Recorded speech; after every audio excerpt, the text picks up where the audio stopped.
Year 11s, it's Mr. CHEN-KE here. I hope you guys are having a good Term 3 holiday so far. Thought today I'd just record a quick video for you guys talking a little bit about what our final unit of the year in English is, which is titled APA 2.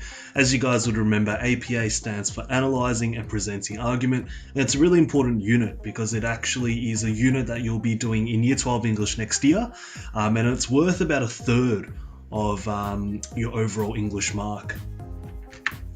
So before we jump into what APA 2 is all about, I thought I'd run you guys through a quick timeline of what Term 4 looks like from an English perspective. So as you can see on your screen right now, APA 2, this unit runs for the first 4 weeks of term, and the SAC is going to the SAC for APA 2 is going to be completed over 3 periods in week 4. So it's actually a pretty short unit in the grand scheme of things. In week 5 and week 6, we have some exam revision, and I'll be able to give you guys a little bit more information in regards to what the exam is actually going to be about this year in English. But what I will say is you'll definitely be assessed on your comparative analysis skills. So we'll be revisiting Macbeth and The Great Gatsby. So we're going to have 2 weeks of exam revision from weeks 5 to 6, and then in weeks 7 and 8, so from November 14th to the 24th, you've got the that's the Year 11 exam period. Now the date of the English exam hasn't been confirmed just this moment, but I'm anticipating that in week 1 or 2 when we get back to school, I'll be able to tell you guys what that exact date is for the English exam. And then to close out the 2022 academic year, weeks 9 and weeks 10, you've got Head Start. So you're going to be meeting your Year 12 teachers, going to be in your Year 12 classes to get a bit of head start on 2023 and your Year 12 studies. So what have we actually learned so far? Now, APA is not something that's entirely new for any of you.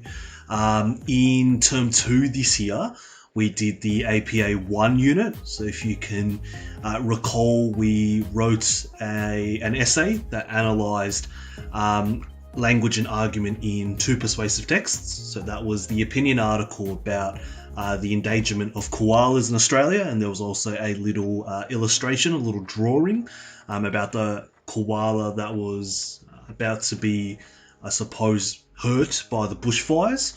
And in Term 2, you guys also performed your oral point of view speeches on your chosen media topic. So we learnt how to justify our specific strategies as well by writing a written explanation. So if you guys can recall, not only did you guys perform an oral point of view speech, but you actually wrote a written explanation that justified the different choices, the different strategies, the different techniques, and the language choices that you made to make your oral point of view as persuasive as possible, and how you targeted your specific audience with arguments and language to persuade them to agree with your contention on the issue.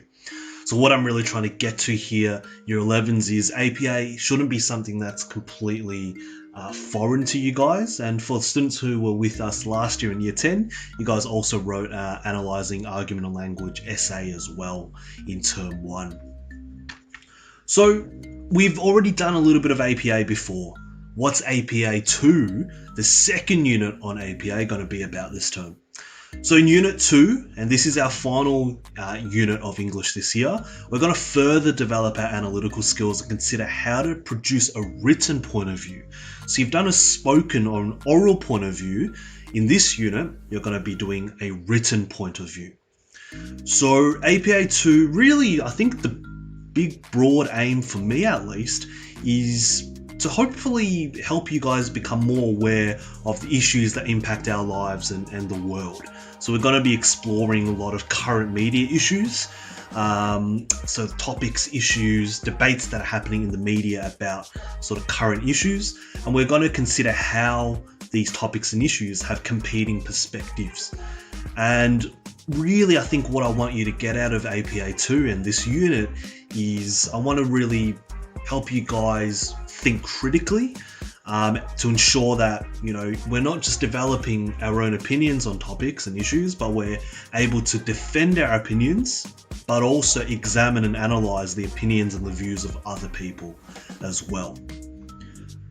So what is the SAC actually going to be about? What are you going to be assessed on, and what do you have to produce by the end of this unit? So the SAC for APA 2 is actually broken up into two parts. Part 1 is the analysing argument component.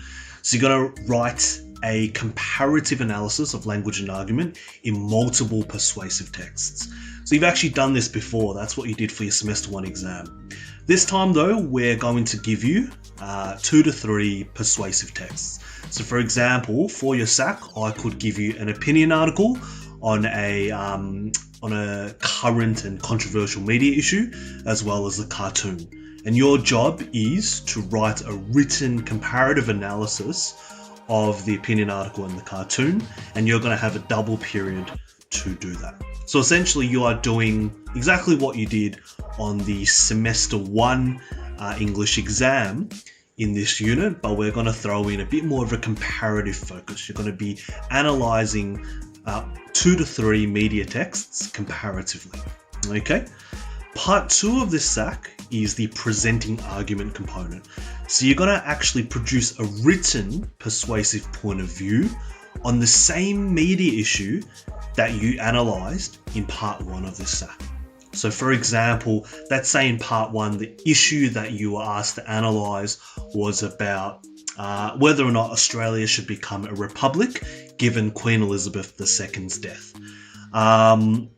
You're going to then write a persuasive point of view, and this point of view is going to be really short.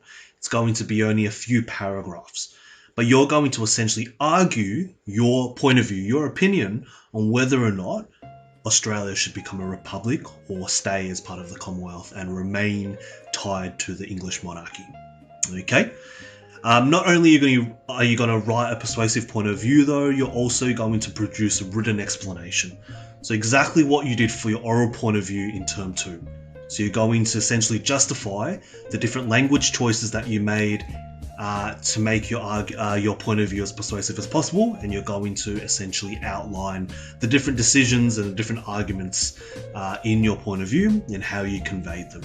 Okay, and you're going to have a single period, so about 50 minutes to complete your written point of view and written explanation. So that's why your written point of view is almost going to be like a letter to the editor. It's going to be only a couple of paragraphs, short and sweet. So that's what the SAC is for APA 2. It's going to be 2 parts.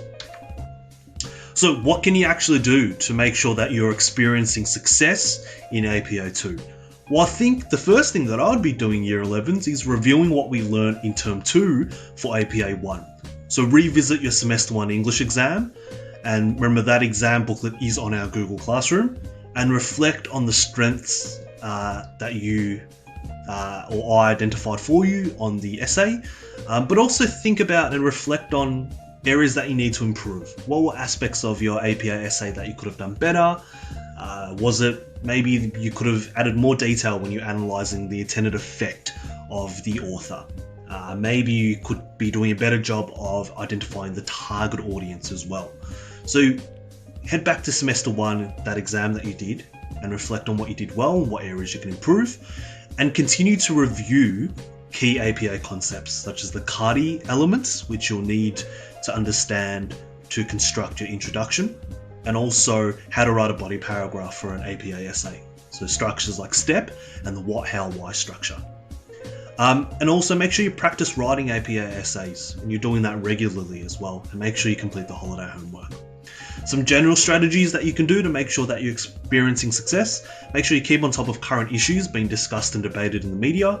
I reckon you should all be consuming news each day, year 11s. So for example, you could watch the ABC News each night from 7 to 7:30, just so you can keep on top of what's actually going on in the world from a news and media perspective.